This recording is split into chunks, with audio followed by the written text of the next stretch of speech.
The night's young and it's just begun as she puts her hand in mine. We wanna chase the night, wanna dance to the light, pull stars from the sky, just two hearts running wild. Never sleep, never stop, as we shout from the top. We're gonna be two hearts running wild.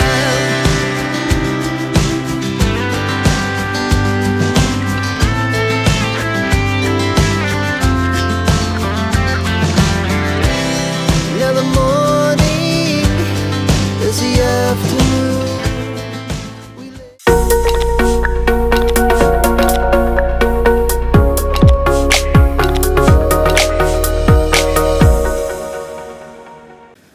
അപ്പോൾ നമ്മളിതാ ബോൾഗാട്ടി ജെട്ടിയിലേക്ക് അടുത്തുകൊണ്ടിരിക്കുകയാണ്. എൻ്റെ മോനെ എന്താ കിടക്കുന്ന കണ്ട ship, അതിലാണ് നമ്മളിന്ന് പോകാൻ പോകുന്നത്.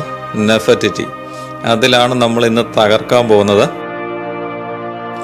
അപ്പോൾ നമ്മൾ വണ്ടിയൊക്കെ ഇവിടെ പാർക്ക് ചെയ്തു. വണ്ടിയൊക്കെ പാർക്ക് ചെയ്യേണ്ട ഇഷ്ടം പോലെ സ്ഥലമുണ്ട്. വണ്ടിയൊക്കെ പാർക്ക് ചെയ്തു. ബാഗ് വേണമെങ്കിൽ നമുക്ക് എന്തെങ്കിലും എടുക്കാനുണ്ടെങ്കിൽ എടുക്കാം, അല്ലെങ്കിൽ വണ്ടിയിൽ തന്നെ വെച്ചിട്ട് പോയാലും മതി. ബാഗൊക്കെ അവർ ഫുള്ള് ചെക്ക് ചെയ്യും, എന്നിട്ട് കയറ്റി വിടത്തുള്ളൂ. അപ്പോൾ നമ്മൾ ഷിപ്പിന് മുന്നിൽ നിന്ന് കുറച്ച് ഫോട്ടോസൊക്കെ എടുത്തു. അതിനുശേഷം ഇതാ ഷിപ്പിലേക്ക് കയറാനായിട്ട് പോവുകയാണ്. ഇപ്പോൾ കൃത്യം 3 മണിയായ സമയം. 3 മണിക്കാണ് നമ്മളോട് റിപ്പോർട്ട് ചെയ്യാൻ പറഞ്ഞിരുന്നത്. അപ്പോൾ നമ്മൾ എന്തായാലും ഷിപ്പിലേക്ക് കയറാൻ പോവുകയാണ്. നമ്മൾ ബുക്ക് ചെയ്ത ടിക്കറ്റിൻ്റെ പ്രിൻ്റ് ഔട്ട് എടുക്കാനായിട്ട് മറക്കരുത്. ആ പ്രിൻ്റ് ഔട്ട് നമ്മൾ ഇവിടെ കാണിക്കണം. അതിൽ നമ്മുടെ പേരും ഡീറ്റെയിൽസും എല്ലാം ഉണ്ടാവും, എത്ര മെമ്പേഴ്സ് ഉണ്ടോ അവരുടെ എല്ലാം. ആ ലിസ്റ്റും ഇവരുടെ കയ്യിലുള്ള ലിസ്റ്റും കൂടിയൊക്കെ ഒത്തു നോക്കിയിട്ടാണ് നമ്മളെ അകത്തേക്ക് കയറ്റി വിടുന്നത്. അതിനുശേഷം നമ്മളുടെ കയ്യിൽ ബാഗോ അങ്ങനെ എന്തെങ്കിലും ഉണ്ടെങ്കിൽ അത് ഫുള്ള് ഇവിടെ ചെക്ക് ചെയ്യും. നമ്മുടെ ദേഹപരിശോധന ഉണ്ടാവും. നമ്മുടെ ബാഗ് എല്ലാ കള്ളികളും അഴിച്ച് ചെക്ക് ചെയ്യും. നമുക്ക് ലിക്കറോ വെള്ളമോ ഭക്ഷണ സാധനങ്ങളോ ഒന്നും നമുക്ക് ഷിപ്പിനകത്തേക്ക് പുറത്തുനിന്ന് നമുക്ക് കയറ്റിക്കൊണ്ട് പോകാനായിട്ട് അനുവാദമില്ല. അപ്പോൾ സുരക്ഷാ പരിശോധനയും ദേഹപരിശോധനയും ഒക്കെ കഴിഞ്ഞതിന് ശേഷം നമ്മൾ ഹാളിലേക്ക് വരികയാണ്. ഹാളിലേക്ക് വന്നു കഴിയുമ്പോൾ നമുക്ക് ആദ്യമേ തന്നെ അവിടെ ഒരു വെൽക്കം ഡ്രിങ്ക് ഉണ്ട്. അപ്പോൾ അതൊക്കെ കുടിച്ച് നമുക്ക് അവിടെ കസേരയിൽ പോയിരിക്കാം. അപ്പോൾ നമുക്ക് മുമ്പേ കയറി വന്ന ആൾക്കാരെല്ലാം ഇവിടെ ഇരിപ്പുണ്ട്. ഇത് ഏതാണ്ട് ഒരു 200 സീറ്റാണ് ഈ നെഫർട്ടിറ്റി ക്രൂയിസിൽ മൊത്തത്തിലുള്ളത്. അപ്പോൾ ഇന്ന് 200 പേരും ഇല്ല എന്ന് തോന്നുന്നു. സീറ്റുകളൊന്നും എല്ലാം ഫുള്ളല്ല. അപ്പോൾ ഇനി ഇവിടെ ഇപ്പോൾ എന്താണ് നമ്മുടെ ക്രൂയിസ്, എങ്ങനെയാണ്, എന്തൊക്കെ പരിപാടികളാണ് ഇവിടെ ഉള്ളത് എന്നുള്ള കാര്യങ്ങളെക്കുറിച്ചെല്ലാം ഇപ്പം നമുക്കൊരാൾ വിശദീകരിച്ച് തരും. പിന്നെ ഇവിടെയൊക്കെ ചെറിയൊരു പാട്ടും പരിപാടിയൊക്കെ ഉണ്ടാവും. അതിനുശേഷമാണ് നമ്മൾ മുകളിലേക്ക് പോകുന്നത്. അപ്പോൾ സിബു ഉണ്ട്, രഞ്ജിത്ത് ചേട്ടനുണ്ട്, ബിനോയ് ചേട്ടനുണ്ട്, ഡെന്നിച്ചനുണ്ട്, ഞാനുണ്ട്. അപ്പോൾ ഞങ്ങളെല്ലാം ത്രില്ലടിച്ചിരിക്കുകയാണ് നെഫർട്ടിറ്റിയിലെ യാത്ര എങ്ങനെ ഉണ്ടായിരിക്കും എന്നുള്ളതിനെക്കുറിച്ച്. നല്ല നല്ല പാട്ടുകൾ പാടിത്തരുന്ന അനുഗ്രഹീതരായ കലാകാരന്മാർ, അതുപോലെ ഡാൻസ്, മിമിക്രി, ഫൺ ഗെയിം, ഇതെല്ലാം കോർത്തിണക്കിക്കൊണ്ടുള്ള മനോഹരമായ ഒരു യാത്രയാണ്. അപ്പോൾ നമ്മുടെ ഷെഡ്യൂൾ എന്ന് പറഞ്ഞാൽ ഇപ്പം നമ്മളൊരു സേഫ്റ്റി വീഡിയോ ഇവിടെ പ്ലേ ചെയ്യുന്നതാണ്. അതിനുശേഷം ഒരു എനർജി പാട്ട് നമ്മളിവിടെ പാടിയതിന് ശേഷം ഓപ്പൺ സൺഡക്കിലേക്ക് എല്ലാവരും വിടുന്നതാണ്. ഓപ്പൺ സൺഡക്ക് എന്ന് പറഞ്ഞാൽ കൊച്ചിയുടെ സൗന്ദര്യം നമുക്ക് ആസ്വദിക്കാൻ പറ്റുന്ന, ഒരുപാട് കാഴ്ചകൾ കാണാൻ പറ്റുന്ന ഒരു സംഭവമാണ്. അവിടെ പോയി ഇന്ന് കൊച്ചിയുടെ കാഴ്ചകൾ കാണാം. അതുപ്രകാരം അതിനനുസരിച്ച് നമുക്ക് അവിടെ ഒരു ഗൈഡ് ചെയ്തു തരും. അപ്പോൾ ആ ഗൈഡിങ് കഴിഞ്ഞിട്ട് ഒരു ടീ ബ്രേക്ക് ഉണ്ട്. ടീ ബ്രേക്കിന് നമ്മൾ എല്ലാവരെയും തൊട്ട് മുകളിൽ നമ്മുടെ റെസ്റ്റോറൻ്റ് ഉണ്ട്. റെസ്റ്റോറൻറ്റിൽ തന്നെയാണ് പരിപാവനവും പരിശുദ്ധവുമായ എന്താണെന്നറിയോ? ബാർ. അത് ബാർ ഉള്ളത് തൊട്ട് മുകളിലാണ്. അപ്പോൾ നമ്മൾ ടീ ബ്രേക്കിന് വേണ്ടി അവിടെ വന്നു. അത് കഴിഞ്ഞ് നമ്മൾ കുറച്ച് സമയം ആ കാഴ്ചകളൊക്കെ കണ്ട് ആ സമയത്ത് നമ്മുടെ റെസ്റ്റോറൻറ്റിൽ നമുക്ക് അക്കോസ്റ്റിക് ബാൻഡുമായി നിങ്ങൾ പറയുന്ന പാട്ടുകളൊക്കെ പാടിത്തരുന്ന അനുഗ്രഹീതനായ ഒരു കലാകാരൻ മൈക്കൽ ജെയ്ഫിൻ അവിടെയുണ്ട്. അദ്ദേഹത്തിൻ്റെ കുറച്ച് നേരം പാട്ടുകളൊക്കെ കേട്ട് ഒരു 4:45 5 മണിയോടുകൂടി എല്ലാവരും വീണ്ടും ഓപ്പൺ സൺഡക്കിലേക്ക് വരികയാണെങ്കിൽ അവിടെ നമ്മുടെ എൻ്റർടൈൻമെൻറ്റ് പ്രോഗ്രാം സ്റ്റാർട്ട് ചെയ്യും. ഒരു 6 മണിയാകുമ്പോൾ നമുക്ക് സൺസെറ്റ് കാണാം. പാടാനുള്ള അവസരമുണ്ട്. ഇതെല്ലാം കോർത്തിണക്കിക്കൊണ്ടുള്ള യാത്രയാണ് നമ്മളെല്ലാവരും ഒരുമിച്ചാണ് യാത്രയിൽ പോകുന്നത്. അപ്പോൾ നിങ്ങളുടെ കഴിവുകൾ പ്രദർശിപ്പിക്കാൻ ഒരു സമയം ഞങ്ങൾ തരുന്നതാണ്. അത് കഴിഞ്ഞ് നമ്മളൊരു 6:45 7 മണിയോടുകൂടി നമ്മുടെ ഡിന്നർ സ്റ്റാർട്ട് ചെയ്യും. ഒരു 7:30 ആകുമ്പോൾ നമ്മുടെ ഫൈനൽ DJ ആണ് മൈക്കിൾ ജെയ്ഫിൻ എന്ന് പറയുന്ന ഫോർട്ട് കൊച്ചിയിലെ കാർണിവൽ, അതുപോലെ മലയാറ്റൂർ കാർണിവലിനൊക്കെ DJ പ്ലേ ചെയ്യുന്ന ഞങ്ങളുടെ കലാകാരൻ ഹിരാജ് മാനിക്, അദ്ദേഹത്തിന്റെ മനോഹരമായ DJ നമുക്ക് ആസ്വദിക്കാം. ഇതാണ് ഫൈനൽ ട്രിപ്പ്. എല്ലാവരും റെഡിയല്ലേ? അന്ന് നല്ലൊരു പടക്കം പൊട്ടുന്ന ഒരു കയ്യടി please. Welcome on board MV Nefertiti MS Class 6 Special Trade Passenger Vessel. We are about to head off on an amazing cruise and experience the beauty of the Arabian Sea.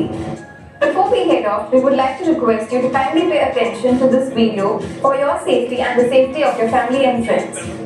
An emergency does not come with an alarm, but an alarm can definitely help us tackle with an emergency situation in the right way.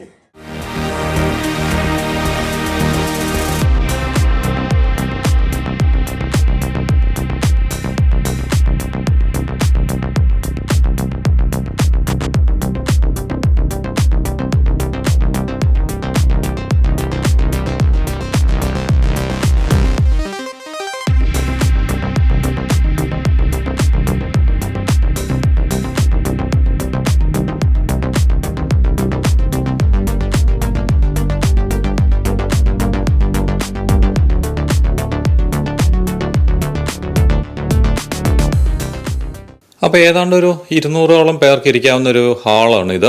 ഇതൊരു Egyptian തീമിലാണ് ഈ ഹാളും ഈ ഷിപ്പും ഫുള്ളും design ചെയ്തിരിക്കുന്നത്. Nefertiti എന്നാണ് ഷിപ്പിൻ്റെ പേര്. Nefertiti എന്ന് പറഞ്ഞിട്ടുണ്ടെങ്കിൽ ഒരു ഈജിപ്ഷ്യൻ ക്യൂനിൻ്റെ പേരാണ് നെഫർട്ടിറ്റി. അപ്പോൾ നമ്മൾ ഈ കോണിപ്പടി കയറി മുകളിലേക്ക് പോകാം. എല്ലാവരും മുകളിലേക്ക് ഓൾറെഡി പോയി കഴിഞ്ഞിരിക്കുന്നു. ഇതാണ് രണ്ടാമത്തെ നില എന്ന് പറഞ്ഞിട്ടുണ്ടെങ്കിൽ നമ്മൾ ഭക്ഷണം കഴിക്കുന്നതൊക്കെ ഇവിടെ ഇരുന്നിട്ടാണ്. അപ്പോൾ ഇതിൽ തന്നെയാണ് നമ്മുടെ ബാറും വരുന്നതും. ഇവിടെ നമുക്ക് ലിക്കറും ബിയറും ഒക്കെ കിട്ടും. റേറ്റ് എന്ന് പറഞ്ഞാൽ ഇപ്പോൾ പുറംകടലിൽ നിന്ന് ബിയറും ലിക്കറും ഒക്കെ കഴിക്കണമെങ്കിൽ ഉണ്ടാകാവുന്ന ഒരു റേറ്റ് വ്യത്യാസം അത്രയേ ഉള്ളൂ. അപ്പോൾ ഷിപ്പ് എന്തായാലും എടുത്തു കഴിഞ്ഞിരിക്കുന്നു. ഒരു 3:20 കൂടി നമ്മുടെ ഷിപ്പ് എടുത്തായിരുന്നു. ഇത് സാഗർ റാണി എന്ന് പറഞ്ഞൊരു ഷിപ്പ് പോകുന്നുണ്ട്. ഇത് KSINCയുടെ തന്നെയാണ്. ഈ KSINCക്ക് നെഫർട്ടിറ്റി മാത്രമല്ല, സാഗർ റാണി ഉണ്ട്. അങ്ങനെ വേറെ പല ഷിപ്പുകളുണ്ട്, പല ക്രൂയിസ് നടത്തുന്നത്. ഇപ്പോൾ KSINCയുടെ വെബ്സൈറ്റിൽ കയറി നോക്കിയിട്ടുണ്ടെങ്കിൽ ആ ഷിപ്പുകളുടെ സമയം പാക്കേജൊക്കെ നമുക്ക് അറിയാൻ പറ്റും. അപ്പോൾ ഇപ്പോൾ എന്തായാലും നമ്മൾ നേരെ മുകളിലേക്ക് പോവുകയാണ്.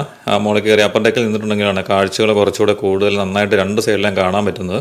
അപ്പോൾ ഒരാൾ നമ്മൾ എന്താണ് കാണുന്നത് എന്നുള്ളത് കംപ്ലീറ്റ് കാര്യങ്ങൾ നമുക്ക് ലൈവായിട്ട് വിവരിച്ചു തരും.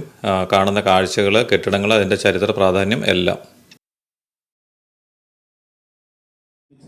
വാട്ടർ മെട്രോവിൻ്റെ സ്റ്റേഷനാണ് നമ്മളിവിടെ കാണുന്നത്. മറൈൻ ഡ്രൈവില് ഹൈക്കോർട്ട് ബോട്ട് ജെട്ടി എന്ന് പറയുന്ന പ്രദേശത്താണ്.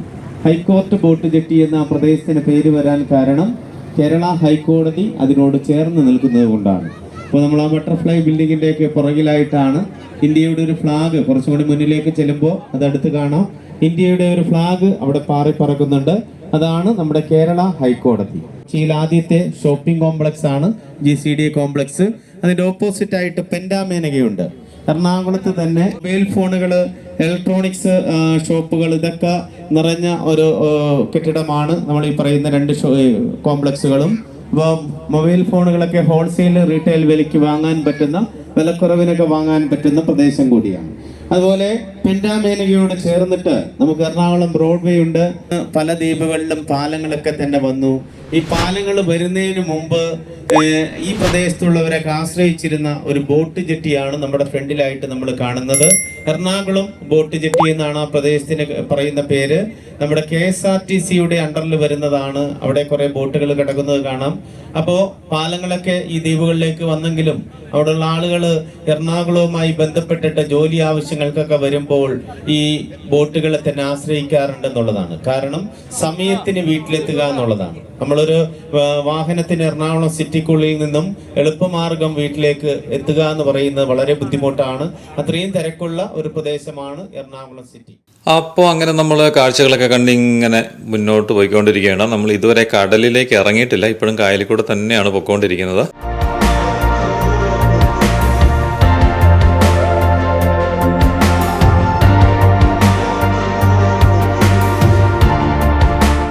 ഇത് അവിടെ ഒരു ഷിപ്പ് കിടക്കുന്നത് കണ്ടോ? അതെന്ന് പറഞ്ഞിട്ടുണ്ടെങ്കിൽ ഡ്രഡ്ജ് ചെയ്യുന്ന ഷിപ്പാണെന്ന് തോന്നുന്നു. അതവിടെ നിർത്തിയിട്ടിരിക്കണം, മൂവ് ചെയ്യുന്നില്ല. അപ്പോൾ അത് ഡ്രഡ്ജ് ചെയ്യുന്ന ഷിപ്പാണെന്നാണ് തോന്നുന്നത്. അവിടെ ഒരു കണ്ടെയ്നർ ഷിപ്പ് കിടപ്പുണ്ട്. അതിൽ നിന്ന് കണ്ടെയ്നേഴ്സൊക്കെ അൺലോഡ് ചെയ്യുന്നുണ്ട്.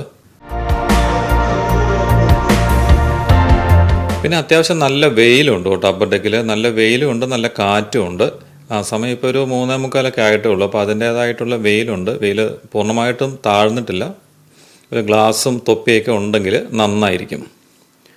അപ്പോൾ നമ്മൾ ഈ രണ്ട് സൈഡിലും ഇങ്ങനെ കാഴ്ചകൾ കണ്ട് മുന്നോട്ട് പോയിക്കൊണ്ടിരിക്കുകയാണ്. അപ്പോൾ നമ്മൾ എന്താണ് കാണുന്നത്, അതെന്താണ്, അതെങ്ങനെയാണ് അവിടെ ഉണ്ടായത്, അതിൻ്റെ ചരിത്ര പ്രാധാന്യം എങ്ങനെയാണ്, ഇങ്ങനെയുള്ള കംപ്ലീറ്റ് കാര്യങ്ങളും നമുക്ക് അപ്പർ ഡെക്കിൽ നിന്നിട്ട് ഒരാൾ നമുക്ക് വിവരിച്ചു തരുന്നുണ്ട്. അതുകൊണ്ട് തന്നെ നമ്മൾ എന്താണ് കാണുന്നത് എന്നുള്ളത് നമുക്ക് കൃത്യമായിട്ട് മനസ്സിലാവും. അപ്പോൾ ഇതാണ് ക്യാപ്റ്റൻ്റെ ക്യാബിൻ. അവിടെ ഇരുന്നാണ് ഷിപ്പ് കൺട്രോൾ ചെയ്യുന്നത്. അങ്ങോട്ട് നമുക്ക് കയറാനായിട്ട് പറ്റത്തില്ല. നല്ല വെയിലുള്ളത് കൊണ്ട് തന്നെ ദൂരക്കാഴ്ചകളൊന്നും അത്ര നമുക്ക് ക്ലിയർ അല്ല. സുവാരി സിമെൻറ്റിൻ്റെ ഫാക്ടറിയാണെന്ന് തോന്നുന്നു. സുവാരി സിമെൻറ്റ് നമ്മുടെ എഴുതി വെച്ചിട്ടുണ്ട്. ഇതൊരു ഷിപ്പ് പോകുന്നു. ഇതെന്താണ്? യാത്രാ ഷിപ്പല്ല, എന്തെങ്കിലുമൊക്കെ പണികൾ നടത്തുന്നതായിരിക്കും. ഇതുകൊണ്ട് ഈ കെട്ടിടത്തിൽ ഇരുന്നിട്ടാണ് ജലഗതാഗതത്തിൻ്റെ കംപ്ലീറ്റ് കൺട്രോൾ സെൻറ്റർ എന്ന് പറഞ്ഞിട്ടുണ്ടെങ്കിൽ ഈ കെട്ടിടമാണ്. എല്ലാം ഇവിടെ ഇരുന്നാണ് കൺട്രോൾ ചെയ്യുന്നത്. പിന്നെ ഇത് എന്താണെന്ന് വെച്ചിട്ടുണ്ടെങ്കിൽ നമ്മുടെ എമർജൻസി റാഫ്റ്റാണ്. അതായത് നമ്മുടെ ജീവൻ രക്ഷാ ബോട്ടെന്ന് നമ്മൾ പറയത്തില്ല, അതാണ്. കപ്പലിന് ഇപ്പോൾ എന്തെങ്കിലും ഒരു അപകടം വല്ലതും പറ്റിയിട്ടുണ്ടെങ്കിൽ ഇത് നമ്മൾ വെള്ളത്തിലേക്ക് ഇട്ട് അപ്പോൾ അതൊരു ചെറിയ ബോട്ടിൻ്റെ രൂപത്തിലാവും. അപ്പോൾ അതിൽ കയറി നമുക്ക് രക്ഷപ്പെടാൻ പറ്റും. അതുകൂട്ട് ഒരെണ്ണത്തിൽ 37 പേർക്ക് വരെ യാത്ര ചെയ്യാൻ പറ്റുമെന്നാണ് ആ ചേട്ടൻ പറഞ്ഞത്. ഇത് ഇവിടെ ഒരു ചെറിയ ഷിപ്പ് കിടപ്പുണ്ട്. ഇതും ഡ്രഡ്ജിങ് ആണെന്ന് തോന്നുന്നു. ഇതിൻ്റെ നടുക്കെല്ലാം മണ്ണ് കൂട്ടിയിട്ടിട്ടുണ്ട്. അത് മൂവ് ചെയ്യുന്നില്ല, അതവിടെ നിർത്തിയിട്ടിരിക്കുകയാണ്. മീൻ പിടിക്കാൻ പോയ വള്ളങ്ങൾ തിരിച്ചു പോകുന്നു. ഈ കാണുന്ന സ്ഥലം എന്നൊക്കെ പറഞ്ഞാൽ ഇത് മട്ടാഞ്ചേരിയാണ്. ഒരുപാട് സിനിമകളുടെ ലൊക്കേഷനായിട്ടുള്ള സ്ഥലമാണ്. ആ ഭാഗങ്ങളിൽ നിന്നാണ് ചേട്ടൻ പറഞ്ഞത്. പ്രേമം, ബിഗ് ബി അങ്ങനെയുള്ള പടങ്ങളൊക്കെ ഷൂട്ട് ചെയ്തിരിക്കുന്ന സ്ഥലമാണ് അവിടെ. ചീനവലകളൊക്കെ നമുക്ക് കാണാം, മീൻ പിടിക്കാനായിട്ട് ഉപയോഗിക്കുന്നതാണ്.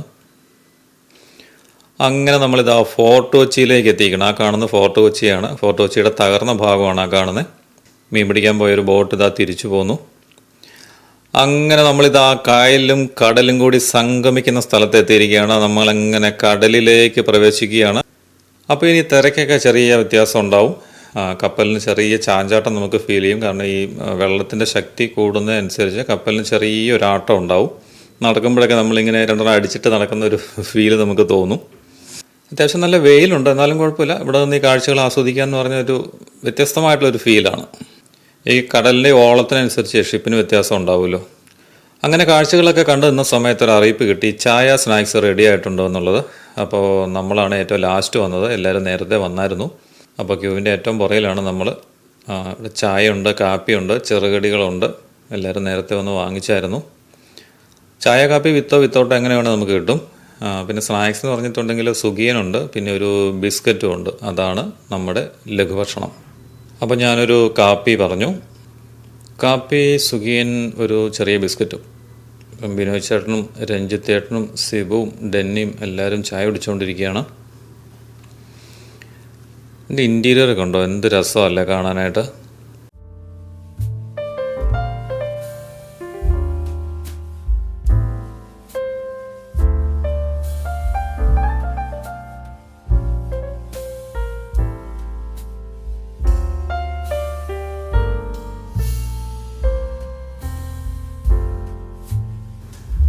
ചായ കുടിച്ചുകൊണ്ടിരിക്കുന്നതിൻ്റെ കൂടെ ഇവിടെ ലൈവായിട്ട് മ്യൂസിക് നടക്കുന്നുണ്ട്. നമ്മൾ ഏത് പാട്ട് പറഞ്ഞാലും ഈ ചങ്ങായി നമുക്ക് പാടിത്തരും. ലൈവായിട്ട് പാട്ട് കേട്ട് ഓടുന്ന ഷിപ്പിൽ ചായയൊക്കെ കുടിച്ച് ഇങ്ങനെ ഇരിക്കുമ്പോൾ നല്ലൊരു ഫീലാണ്. കുറേ ആൾക്കാർ പഴയ കുറേ പാട്ടുകളൊക്കെ പാടാനായിട്ട് പറയുന്ന റിക്വസ്റ്റ് ചെയ്യുന്നുണ്ടായിരുന്നു. അപ്പോൾ എന്തായാലും ചങ്ങായി പാട്ടൊക്കെ അടിപൊളിയായിട്ട് പാടുന്നുണ്ടായിരുന്നു. അപ്പോൾ എല്ലാവരും അതിൻ്റെ കൂടെ ഇങ്ങനെ പാടി എൻജോയ് ചെയ്ത് ഇങ്ങനെ പോവുകയാണ്. അപ്പോൾ ആ ഷിപ്പിലിരുന്ന് നമുക്കിഷ്ടമുള്ള ആ പാട്ടുകളൊക്കെ കേട്ട് ആ മൂഡിൽ അലിഞ്ഞ് അങ്ങനെ ഇരുന്ന് യാത്ര ചെയ്യുക എന്ന് പറഞ്ഞാൽ ഒരു വെറൈറ്റി ഫീലാണ്. ഒരു പ്രത്യേക അനുഭൂതിയാണ് നമ്മൾ അങ്ങനെ ഇരുന്ന് യാത്ര ചെയ്യുമ്പോൾ. അണ്ണന്മാരെല്ലാം കൂടി ഇരുന്ന് എന്തോ ഭയങ്കര കാര്യമായിട്ട് ചർച്ച ചെയ്യുവാണല്ലോ. കടലിലേക്ക് ഇറങ്ങി കഴിയുമ്പോഴത്തേക്ക് വെള്ളത്തിൻ്റെ കളറ് മാറിയത് കണ്ടോ. നോക്കത്താ ദൂരത്തോളം പരന്ന് കിടക്കുന്ന കടൽ. അപ്പോൾ നമുക്ക് കെട്ടിടങ്ങളൊന്നും കാണാനില്ല. നമ്മൾ പൂർണ്ണമായിട്ടും കടലിലേക്ക് നമ്മൾ ഇറങ്ങിക്കഴിഞ്ഞു. അണ്ണന്മാരിവിടെ തകർത്ത് ഫോട്ടോ എടുത്തുകൊണ്ടിരിക്കുകയാണ്. ഇപ്പോഴും വെയിലിൻ്റെ ചൂട് കുറഞ്ഞിട്ടില്ല, നല്ല വെയിലുണ്ട്. എന്നാലും ആ കാഴ്ച കണ്ട് ഇങ്ങനെ നിൽക്കാൻ നല്ല രസമാണ്. അപ്പോഴത്തേക്ക് അപ്പർ ഡെക്കിലേക്ക് ചെല്ലാനും പറഞ്ഞിട്ട് അറിയിപ്പ് വന്നു. അപ്പർ ഡെക്കിലെ ഡാൻസ് സ്റ്റാർട്ട് ചെയ്തായിരുന്നു. അപ്പോൾ എല്ലാവരും മുകളിലേക്ക് വന്ന് ഡാൻസൊക്കെ ഇങ്ങനെ എൻജോയ് ചെയ്തുകൊണ്ടിരിക്കുകയാണ്.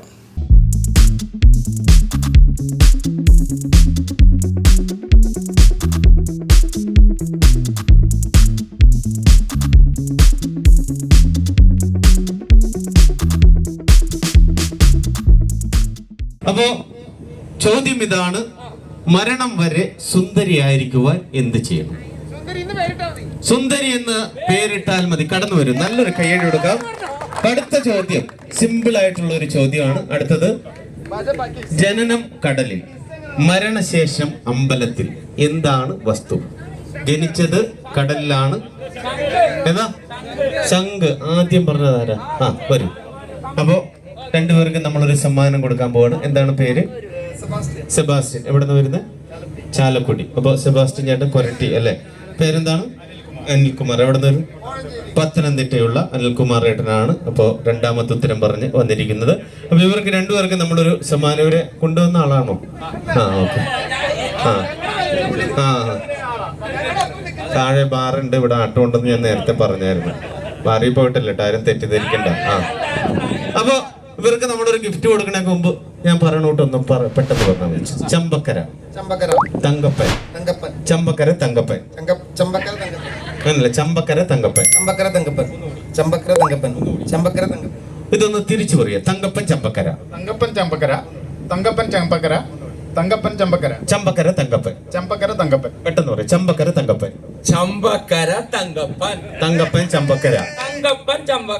ഇതിൽ നിന്നൊരു കാര്യം മനസ്സിലായില്ലേ? താഴെ പോയിട്ടല്ല, ഇവിടെ താട്ടമാണ്. ഉരിയ ഉരുളി ഉരുളിയിലിട്ടാൽ ഉരുളി ഉരുളുമോ മുതിര ഉരുളുമോ? എവിടെയാണ് വീടെന്ന് പറഞ്ഞത്? ഉരിയ മുതിര ഉരുളിയിലിട്ടാൽ ഉരുളി ഉരുളുമോ മുതിര ഉരുളുമോ? കളകള വിളകുമോ അരുവിയിൽ അലകുമോ ഒരുകുമോ? കളകള വിളകുമോ അരുവിയിൽ ഉളകുമോ കരളിത പുരളിക? കളകളം എടുക്കുമോ അരുവിയിൽ അലകളിൽ ഒരു കുള്ളിൽ ഒരു പുളകം. ഞാൻ വിചാരിച്ചു പുലികളെയാണ്.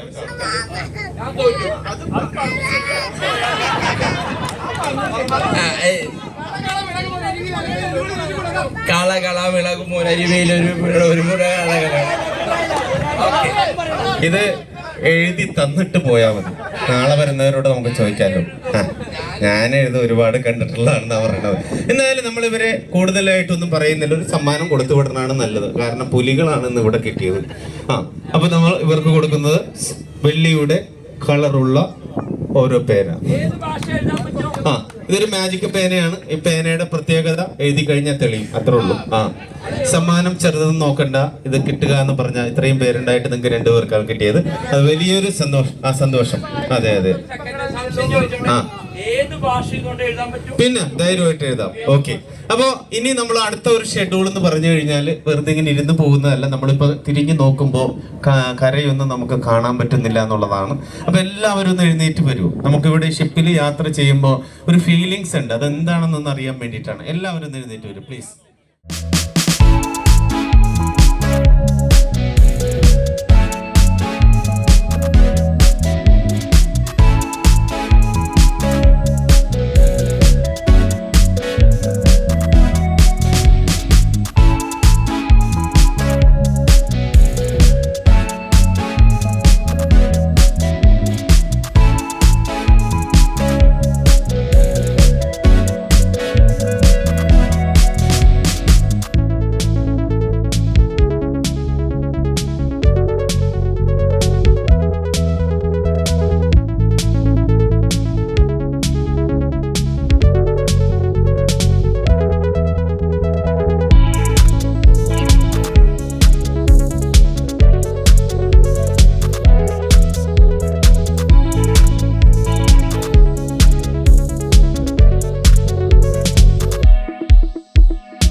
അപ്പോൾ 6 മണിയാകുമ്പോൾ ഇവിടെ ഇങ്ങനെ ഒരു ചടങ്ങുണ്ട്. നമ്മുടെ ദേശീയ പതാക താഴ്ത്തുന്നൊരു ചടങ്ങാണ്. അപ്പോൾ എല്ലാവരും ആ സമയത്ത് ഡെക്കിലേക്ക് വരും. നമ്മുടെ ദേശീയ ഗാനം വെക്കും. അപ്പോൾ ആ ദേശീയ ഗാനം തീരുമ്പോഴേക്കും നമ്മുടെ ദേശീയ പതാക താഴ്ത്തും. അപ്പോൾ നമ്മൾ സൺസെറ്റ് കാണാനായിട്ട് നിന്നിട്ട് സൺസെറ്റ് നമുക്ക് കാണാനായിട്ട് പറ്റിയില്ല. കാരണം എന്താണെന്ന് ചോദിച്ചിട്ടുണ്ടെങ്കിൽ നല്ല മഴക്കാരുണ്ടായിരുന്നു. അതുകൊണ്ട് തന്നെ മേഘങ്ങളാൽ മറഞ്ഞ് സണ്ണിനെ നമുക്ക് കാണാൻ പറ്റിയില്ലായിരുന്നു. എന്നാലും കുഴപ്പമില്ല, നമ്മൾ എൻജോയ് ചെയ്തു. നമ്മൾക്ക് ആ സൺസെറ്റ് പൂർണ്ണ ഭംഗിയിൽ അങ്ങോട്ട് ആസ്വദിക്കാൻ പറ്റിയില്ല എന്നുള്ളതേ ഉള്ളൂ. അപ്പോൾ സന്ധ്യയായി, ഡെക്കിലെ ലൈറ്റുകളൊക്കെ ഓണായി, ലൈവ് മ്യൂസിക് വീണ്ടും സ്റ്റാർട്ട് ചെയ്തു. എല്ലാവരും എൻജോയ് ചെയ്ത് ഡാൻസ് കളിച്ചുകൊണ്ടിരിക്കുകയാണ്. ശരിക്കും പറഞ്ഞാൽ നമ്മളുടെയൊക്കെ ജീവിതത്തിൽ എന്നും നമ്മൾ എന്താ ചെയ്യുക, റൊട്ടീനായിട്ടുള്ള ഒരു ജീവിതമായിരിക്കും അല്ലേ. നമ്മൾ രാവിലെ എഴുന്നേൽക്കുന്നു, ജോലിക്ക് പോകുന്നു, ജോലി കഴിഞ്ഞ് തിരിച്ചു വരുന്നു, ഭക്ഷണം കഴിക്കുന്നു, കിടന്നുറങ്ങുന്നു. ഒരു ഭാഗത്ത് ജോലിയുടെ സ്ട്രെസ്സ്, ഒരു ഭാഗത്ത് വീട്ടിലെ സ്ട്രെസ്സ്. അങ്ങനെയൊക്കെ ഇരിക്കുന്ന സമയത്ത് ഇത്തരം കൂട്ടായ്മകൾ, ഇങ്ങനെയുള്ള യാത്രകൾ എന്നൊക്കെ പറഞ്ഞത് നമുക്ക് ഭയങ്കരമായിട്ടൊരു റിലീഫ് തരുന്ന ഒരു കാര്യമാണല്ലേ. പല സ്ഥലങ്ങളിൽ നിന്നുള്ള ആൾക്കാരുമായിട്ട് കാണാം, അവരോടൊപ്പം സംസാരിക്കാം, അവരോടൊപ്പം ഡാൻസ് ചെയ്യാം, പാട്ട് പാടാം. അങ്ങനെ ചിലപ്പോൾ ഇത്തരത്തിലുള്ള ഒരു സന്ദർഭത്തിലായിരിക്കും നമ്മുടെ പാർട്ണറിൽ ഇങ്ങനെ ഒരു കഴിവുണ്ടെന്ന് നമ്മൾ അറിയുന്നത് അല്ലേ. ചിലപ്പോൾ പാട്ട് പാടാൻ വിളിച്ചു കഴിയുമ്പോൾ പാടി കഴിയുമ്പോഴായിരിക്കും, എൻ്റെ ഹസ്ബൻഡ് ഇത്ര നന്നായിട്ട് പാടുമായിരുന്നോ, അല്ലെങ്കിൽ എൻ്റെ ഭാര്യ ഇത്ര നന്നായിട്ട് പാടുമായിരുന്നോ എന്നുള്ള സത്യം പോലും ചിലർ മനസ്സിലാക്കുന്നത്. അപ്പോൾ എന്തായാലും ജീവിതത്തിൽ ഇത്തരം യാത്രകൾ വളരെ വളരെ ആവശ്യമുള്ളൊരു കാര്യമായിട്ടാണ് എനിക്ക് തോന്നിയിട്ടുള്ളത്. നമുക്ക് കുറച്ച് സമയത്തേക്ക് എല്ലാം മറന്നൊന്ന് സന്തോഷിക്കാനായിട്ട്. അപ്പോൾ അത്തരത്തിൽ എല്ലാം മറന്ന് കുറച്ച് സമയത്തേക്ക് ഒന്ന് സന്തോഷിക്കാൻ വേണ്ടിയിട്ടുള്ള ഇത്തരം യാത്രകളൊക്കെ ശരിക്കും ജീവിതത്തിൽ അനിവാര്യമാണ്. അത് നമ്മുടെ സ്ട്രെസ്സ് കുറയ്ക്കും. നമ്മുടെ ജീവിതത്തിൽ ഉണ്ടാകുന്ന പ്രശ്നങ്ങളൊക്കെ ഒരു പരിധിവരെ കുറച്ച് സമയത്തേക്കെങ്കിലും ഒന്ന് മറക്കാനായിട്ട് നമ്മളത് ഭയങ്കരമായിട്ട് ഹെൽപ്പ് ചെയ്യും. അപ്പോൾ ജീവിതത്തിൽ എന്നും ഇങ്ങനെ ഒരേ ഫ്ലോയിൽ പോകാതെ ഇത്തരത്തിലുള്ള യാത്രകളൊക്കെ വല്ലപ്പോഴും നടത്തുക. യാത്രകൾ നമ്മളെ ഒരുപാട് ഹീൽ ചെയ്യുന്ന ഒരു സംഭവമായിട്ടാണ് ആൾക്കാർ പറയാറുള്ളത്. എൻ്റെ വ്യക്തിപരമായിട്ടുള്ള അനുഭവത്തിലും അത് വളരെ സത്യമായിട്ടുള്ള ഒരു കാര്യമാണ്. അപ്പോൾ യാത്രകളെ പ്രണയിക്കുക, യാത്രകൾ തുടരുക, യാത്രകൾ ചെയ്തുകൊണ്ടേയിരിക്കുക. ഇവരെ സംബന്ധിച്ചിടത്തോളം ഈ ദിവസവും ഇത് തന്നെ പറയുകയും പാടുകയും ആടുകയും ചെയ്യാണ്. അവർക്ക് ഒരു മടിപ്പില്ല. പ്രത്യേകിച്ച് നമ്മുടെ ഈ കൂട്ടത്തിൽ വന്നിട്ടുള്ള പലരും വളരെ എനർജറ്റിക് ആണ്. പ്രത്യേകിച്ച് ആ ചേച്ചിയുടെ പേരെന്ന അനു ചേച്ചിക്ക് വലിയൊരു കൈകരം. ഈ രണ്ട് ചേട്ടന്മാർക്കും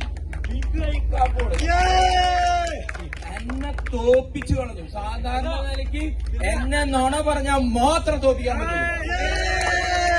തോപ്പിച്ചു കളഞ്ഞു. എന്തായാലും ഇത്ര ഇതിപ്പോ 2700 5700 കൊടുത്താലും ഇത്ര അധികം മാനസിക ഒരു ഉല്ലാസം, സന്തോഷം നമുക്ക് ലഭിക്കുക എന്ന് പറഞ്ഞാൽ നോട്ട് സിമ്പിൾ. ഒന്ന് ഓർത്തു നോക്കൂ. ഇത്ര സമയം നമ്മളെല്ലാം മറന്ന് ഒരുപാട് പിരിമുറുക്കങ്ങളിലൂടെ കടന്നു വരുന്നവരെ നമ്മളെല്ലാവരും.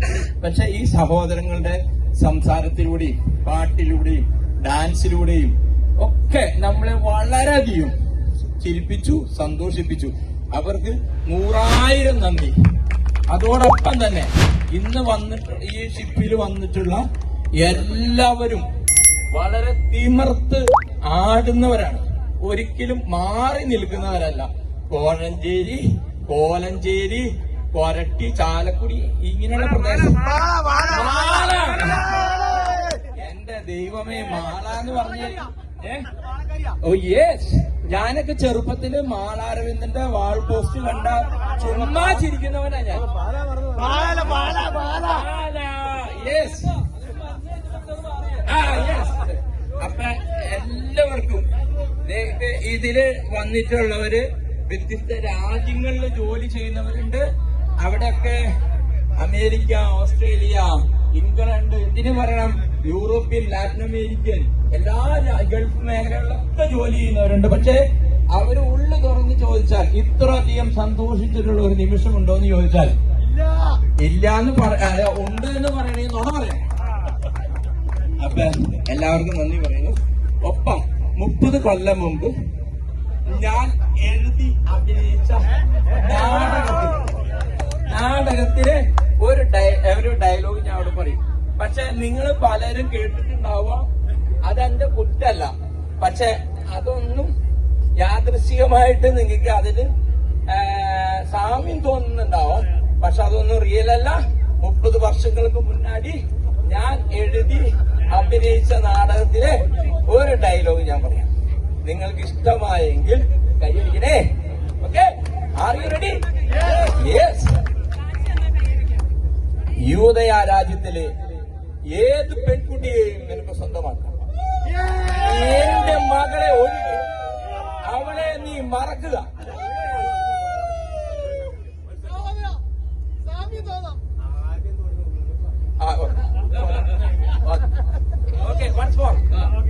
ആർക്കും അരോചകം തോന്നരുത്.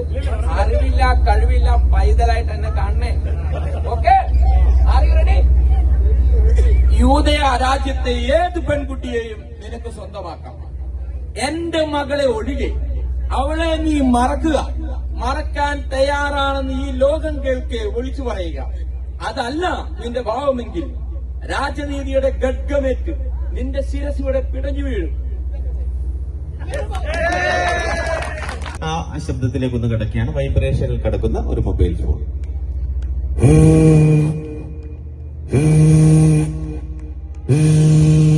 അപ്പൊ ഇതൊരു മരത്തിന്റെ മുകളിൽ, ഒരു മേശയുടെയൊക്കെ മുകളിൽ വെക്കുകയാണ്. ഈ ശബ്ദത്തിനൊരു വ്യത്യാസം വരും. അതെങ്ങനെയാണ്?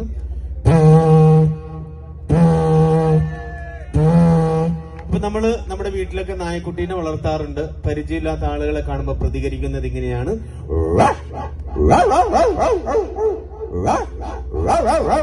എന്നാ പരിചയമുള്ള ആളുകളെ കാണുമ്പോൾ സ്നേഹം കാണിക്കും. അതിങ്ങനെ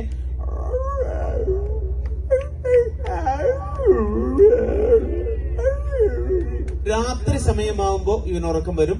ഉറക്കം വന്നു കഴിഞ്ഞാൽ കോട്ടുവായിടുന്ന ഒരു രീതിയുണ്ട്. അതിങ്ങനെ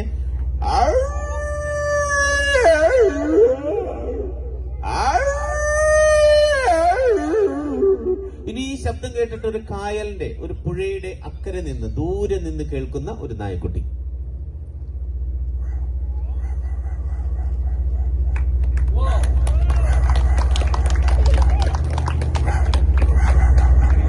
താങ്ക് യു. ഒന്ന് രണ്ട് സിനിമാ താരങ്ങളുടെ ശബ്ദത്തിലേക്ക് കൂടി കടക്കുകയാണ്. ഇപ്പൊ നമ്മുടെ ലാലു അലക്സ്, അദ്ദേഹത്തിന്റെ ശബ്ദത്തിലേക്ക് ഒന്ന് കിടക്കുന്നു. പാതയം എന്ന ചിത്രത്തിലെ പഴയൊരു മമ്മൂട്ടി ചിത്രമാണ് പാതയം. അതിലൊരു സ്വഭാവ നടനായിരുന്നു ലാലു അലക്സ്. അത് ആ ശബ്ദത്തിലേക്ക് കിടക്കുക. അതിലൊരു ഡയലോഗാണ്.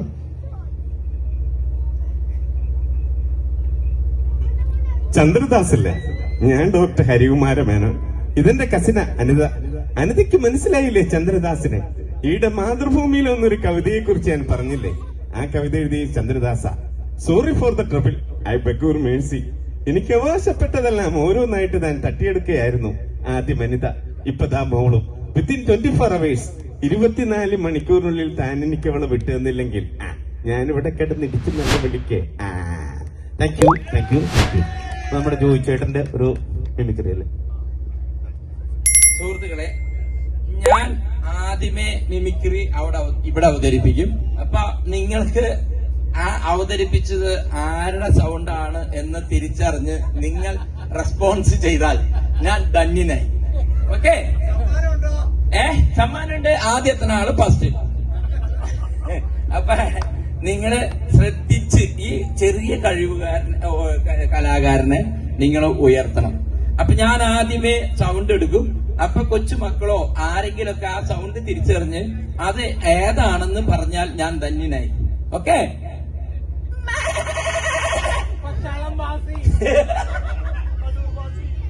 പറയേ, ആരാ മോനെ? ആട്. Very good. എന്റെ പൊന്നുമോൻ ചക്കരക്കുട്ടൻ. ആട് തിരിച്ചറിഞ്ഞു. ബുദ്ധി വിവേകവുമുള്ള ഒരു മനുഷ്യൻ ഈ കൂട്ടത്തിലുണ്ട്. അടുത്തത്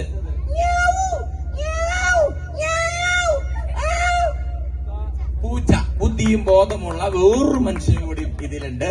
ഞാൻ അദ്ദേഹത്തെ മോനെ വളരെയധികം നന്ദിയോടെ ഓർക്കുന്നു. അടുത്തത്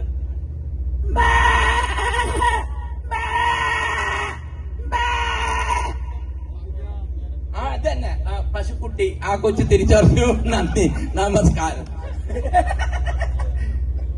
എന്നെ സഹിച്ച നിങ്ങളെ സഹിക്കണം, സമ്മതിക്കണം. മെട്രോമാനായ ഈ ശ്രീധരൻ ഒരിക്കലും കൊച്ചിൻ ഷിപ്പ്യാർഡിന് അങ്ങനെ ഒരു സംഭാവന കൊടുത്തിട്ടുണ്ടെന്ന് ഞാൻ ഒരിക്കലും പോലും എനിക്കറിയില്ലായിരുന്നു. കാരണം അദ്ദേഹം അതിന്റെ ഒരു പാർട്ടായിട്ടുണ്ട്. കാരണം നമുക്ക് ശ്രീധരൻ എന്ന് പറയുമ്പോൾ നമുക്ക് കൊങ്കൺ റെയിൽവേ ആണ് വരുന്നത്, മെട്രോയാണ് വരുന്നത്. പക്ഷേ കൊച്ചി ഷിപ്പ്യാർഡുമായിട്ട് അദ്ദേഹത്തിന് ബന്ധമുണ്ടെന്നോ കൂടുതൽ കാര്യങ്ങളൊന്നും എനിക്കറിയില്ലായിരുന്നു. പിന്നെ ഒരുപാട് കാര്യങ്ങൾ, കൊച്ചിയെ കുറിച്ചുള്ള ഒരുപാട് കാര്യങ്ങൾ അദ്ദേഹം നമുക്ക് പറഞ്ഞു തന്നു. അദ്ദേഹത്തിന്റെ അറിവുകൾക്കും ഞങ്ങൾക്ക് ചെയ്തു തന്ന സപ്പോർട്ടുകൾക്കും എല്ലാത്തിനും എത്ര പ്രശംസിച്ചാലും നമുക്ക് അദ്ദേഹത്തെ ഒരിക്കലും നമുക്ക് ഒരുപാട് കാര്യങ്ങൾ, നമ്മുടെ കുട്ടികൾക്കാണേലും മുതിർന്നവർക്കാണെങ്കിൽ പോലും ഒരുപാട് കാര്യങ്ങൾ അദ്ദേഹം പറഞ്ഞു തന്നു. അദ്ദേഹത്തിന്റെ വീടും എന്റെ വീട് സ്വന്തം പറവൂരാണ്, നോർത്ത് പറവൂര്. ഞാനിപ്പോ ഒരു 15 വർഷമായിട്ട് താമസിക്കുന്നത് മലയാറ്റൂര് കോടനാടാണ്. മലയാറ്റൂര് താഴ്ത്തപ്പള്ളിയുടെ തൊട്ടക്കരയാണ്. അതായത് കോടനാടേക്ക് പോകുന്ന ഇപ്പോൾ ഒരു പാലം വന്നിട്ടുണ്ട്. അവിടെ സീസണിൽ വരുന്നവർക്കറിയാം, ഞങ്ങളുടെ അവിടെ സീസൺ ആവുകയാണ്. നല്ല തിരക്ക് വരുന്ന സമയമാണ്. ഈസ്റ്റർ വരെയും ഇങ്ങനെ തീർത്ഥാടകർ വന്നു പോകുന്ന ഒരു സമയം കൂടിയാണ്. ഇടയ്ക്ക് മലയാറ്റൂരൊക്കെ വരികയാണെങ്കിൽ എന്നെ കോണ്ടാക്ട് ചെയ്യാം. ഞാൻ 1-2 പേർക്ക് നമ്പർ കൊടുത്തിട്ടുണ്ട്. അപ്പോൾ എന്തെങ്കിലും സഹായങ്ങൾ വേണമെങ്കിൽ ഒത്തിരി നല്ല സുഹൃത്തുക്കൾ എനിക്ക് അവിടെ ഉണ്ട്. അപ്പോൾ നമ്മളെ കൊണ്ട് എന്തെങ്കിലും ഹെൽപ്പുകളൊക്കെ ചെയ്തു തരാൻ പറ്റുകയാണെങ്കിൽ ചെയ്തു തരാം. നമ്മൾ ചെയ്യുന്ന ജോലിയോട് 100% ആത്മാർത്ഥത പുലർത്തിയ ഒരാളാണ്. നമുക്ക് അതിനോട് അദ്ദേഹത്തിന് വലിയൊരു കൈയടി നമുക്ക് കൊടുക്കാം. അപ്പോൾ ഈ കായലിന് നടുക്ക് ഈ ഷിപ്പിൽ നിന്നിട്ട് ചുറ്റും ഇങ്ങനെ നോക്കുമ്പോൾ ഉള്ള കാഴ്ച എന്ത് മനോഹരമാണെന്നറിയോ. ഈ ഡെക്കിൽ ഇപ്പോൾ നിൽക്കുമ്പോൾ നല്ല തണുത്ത കാറ്റുണ്ട്, ആ ലൈറ്റുകളെല്ലാം തെളിഞ്ഞിങ്ങനെ കിടക്കുന്നുണ്ട്, എന്ത് ഭംഗിയാണെന്നുണ്ടോ. ഇപ്പോൾ ഷിപ്പിൽ അപ്പർ ഡെക്കിൽ ആരുമില്ല, എല്ലാവരും താഴേക്ക് ഭക്ഷണം കഴിക്കാൻ പോയിരിക്കുകയാണ്. സമയം ഒരു 7:30 കഴിഞ്ഞിട്ടുണ്ട്. അപ്പോൾ DJ ഉടനെ സ്റ്റാർട്ട് ചെയ്യും. അതിനുള്ള തയ്യാറെടുപ്പുകളാണ് ഇവിടെ നടത്തിക്കൊണ്ടിരിക്കുന്നത്. അപ്പോൾ നമ്മൾ ഭക്ഷണം കഴിക്കാനായിട്ട് വന്നിരിക്കുകയാണ്. അപ്പമുണ്ട്, ചപ്പാത്തിയുണ്ട്, മീൻകറിയുണ്ട്, പുലാവുണ്ട്, ചിക്കനുണ്ട്, ബീഫുണ്ട്, സാലഡ്സ് ഉണ്ട്, അച്ചാറുണ്ട്, പപ്പടമുണ്ട്, ഐസ്ക്രീമുണ്ട്. സിബുവും ഡെന്നിച്ചനും കഴിച്ചുകൊണ്ടിരിക്കുന്നു. ബിനോയ് ചേട്ടനും രഞ്ജിത് ചേട്ടനും കഴിച്ച് കഴിഞ്ഞിട്ടിരിക്കുകയാണ്. കുറേ പേര് കഴിച്ചു കഴിഞ്ഞു, കുറേ പേര് കഴിച്ചിട്ട് ഫോണിലൊക്കെ നോക്കിക്കൊണ്ടിരിക്കുന്നു. എടുത്ത ഫോട്ടോകളൊക്കെ നോക്കുമായിരിക്കാം. ലാലേട്ടൻ്റെ കട്ട ഫാനായ രഞ്ജിത്ത് ചേട്ടൻ ലാലേട്ടൻ്റെ റീലും കണ്ടുകൊണ്ടിരിക്കുന്നു. ലാലേട്ടൻ്റെ കട്ട ഫാനാണ് കേട്ടോ രഞ്ജിത്ത് ചേട്ടൻ. സിബുവും ഡെന്നിച്ചനും ഭക്ഷണം കഴിച്ചുകൊണ്ടിരിക്കുകയാണ്. എടുത്ത ഫോട്ടോകൾ നോക്കി ധൃതംഗ പുളകിതനാകുന്നല്ലേ സിബു. പിന്നെ ഇവിടെ ഞാൻ പറയാൻ വിട്ടുപോയ വേറൊരു കാര്യമുണ്ട്. ഷിപ്പിൽ നമുക്ക് ഈ കണ്ട എൻജോയ്മെൻറ്റ് ഏരിയകൾ നമുക്ക് വേണ്ടി ഉള്ളതാണ്. അപ്പം നമ്മുടെ ഫാമിലി ആയിട്ട് വരുമ്പോൾ കൊച്ചു കുട്ടികളുണ്ടാവത്തില്ല. അപ്പോൾ കുട്ടികൾക്ക് വേണ്ടിയിട്ടൊരു പ്ലേ സ്റ്റേഷനോട് ഇവിടെ ഉണ്ട്. അവിടെ നമുക്ക് ഗെയിം കളിക്കാം, കാർട്ടൂൺ കാണാം, അങ്ങനെയുള്ളൊരു സൗകര്യം കൂടി ഇവിടെ ഉണ്ട്. അപ്പോൾ നമ്മൾ അപ്പർ ഡെക്കിലേക്ക് വന്നു കഴിഞ്ഞപ്പോഴത്തേക്ക് ഇവിടെ DJ സ്റ്റാർട്ട് ചെയ്തിട്ടുണ്ടായിരുന്നു. പിള്ളേരെല്ലാം ഭയങ്കര എനർജിയിൽ നിന്ന് ഡാൻസ് കളിച്ചുകൊണ്ടിരിക്കുകയാണ്. പിന്നെ നെഫർട്ടിറ്റിയുടെ ക്രൂയിസിനെ പറ്റി പറയുകയാണെങ്കിൽ നെഫർട്ടിറ്റി ഷിപ്പ് മാത്രമല്ല ഉള്ളത്, സൂര്യാംശമുണ്ട്, ക്ലിയോപാട്രയുണ്ട്, അങ്ങനെ പല ക്രൂയിസുകൾ, പല ഷിപ്പുകൾ, പല സമയത്ത് യാത്ര, പല സ്ഥലങ്ങളിലേക്ക് പോകുന്ന യാത്രകളൊക്കെ ഉണ്ട്. അതൊക്കെ KSINCയുടെ വെബ്സൈറ്റിൽ കയറിയാൽ നിങ്ങൾക്ക് ചെക്ക് ചെയ്യാൻ പറ്റും. അതിൻ്റെ റേറ്റും അതിൻ്റെ പാക്കേജും കാര്യങ്ങളും എല്ലാം വിശദമായിട്ട് അതിനകത്ത് കൊടുത്തിട്ടുണ്ട്. mycruise.kerala.gov.in എന്ന് പറഞ്ഞ സൈറ്റ് കയറിയിട്ടുണ്ടെങ്കിൽ ഇതെല്ലാം അറിയാം. ഞാൻ സൈറ്റിൻ്റെ അഡ്രസ്സും പിന്നെ അവിടെ കസ്റ്റമർ കെയർ നമ്പരും ഞാൻ ഡിസ്ക്രിപ്ഷനിൽ കൊടുത്തേക്കാം. എനിക്കിതിനകത്ത് ഏറ്റവും നല്ലതായിട്ട് തോന്നുന്നത് ഈവനിങ് ക്രൂയിസാണ് കേട്ടോ. കാരണം കൊച്ചിയുടെ ഭംഗി പൂർണ്ണമായിട്ട് ആസ്വദിക്കണമെന്നുണ്ടെങ്കിൽ ഈവനിങ്ങിലാണ് ഏറ്റവും ബെറ്റർ എന്ന് എനിക്ക് തോന്നിയിട്ടുള്ളത്. പകൽ കുറച്ച് വെയിലും കാര്യങ്ങളൊക്കെ കൂടുതലുണ്ടാവും. ഈവനിങ്ങിലാകുമ്പോൾ ആ രാത്രിയുടെ ഭംഗി ഭയങ്കര രസമാണ് കാണാനായിട്ട്. അപ്പോൾ എന്തായാലും സമയം 8:20 അടുത്തിരിക്കുന്നു. നമ്മൾ 3:15 തുടങ്ങിയ യാത്രയാണ്. ഇപ്പോൾ 8:20 തിരിച്ച് നമ്മൾ ബോൾഗാട്ടിയിലേക്ക് വന്നു. അപ്പോൾ എന്തായാലും എല്ലാവരും വളരെ നന്നായിട്ട് എൻജോയ് ചെയ്തിട്ടുള്ളൊരു യാത്രയായിരുന്നു. ഞങ്ങൾക്ക് ഭയങ്കരമായിട്ട് ഇഷ്ടപ്പെട്ടു. 2699 രൂപയാണ് ഒരാൾക്ക് വരുന്ന ചിലവെന്ന് പറഞ്ഞിട്ടുണ്ടെങ്കിൽ അതെന്തായാലും വർത്തായിട്ടുള്ള ഒരു എക്സ്പീരിയൻസ് ആയിട്ടാണ് എനിക്ക് തോന്നിയത്. ഇതിനകത്ത് സ്റ്റാഫുകളെല്ലാം തന്നെ നല്ല ഫ്രണ്ട്ലി ആയിരുന്നു, നല്ല ഫുഡുമായിരുന്നു, എല്ലാം നല്ല സ്റ്റാൻഡേർഡ് ആയിട്ടാണ് ഇവർ ഈ സംഭവങ്ങളെല്ലാം ചെയ്തിരിക്കുന്നതും. ആ ഒരു സ്റ്റാൻഡേർഡ് എപ്പോഴും അവർ മെയിൻറ്റെയിൻ ചെയ്യുന്നുമുണ്ട്. അപ്പോൾ അതുകൊണ്ട് തന്നെ ഒന്ന് ട്രൈ ചെയ്യാവുന്ന ഒരു ഓപ്ഷനായിട്ടാണ് എനിക്ക് തോന്നിയിട്ടുള്ളത്. ഒരു വെറൈറ്റി എക്സ്പീരിയൻസ് ആണ്.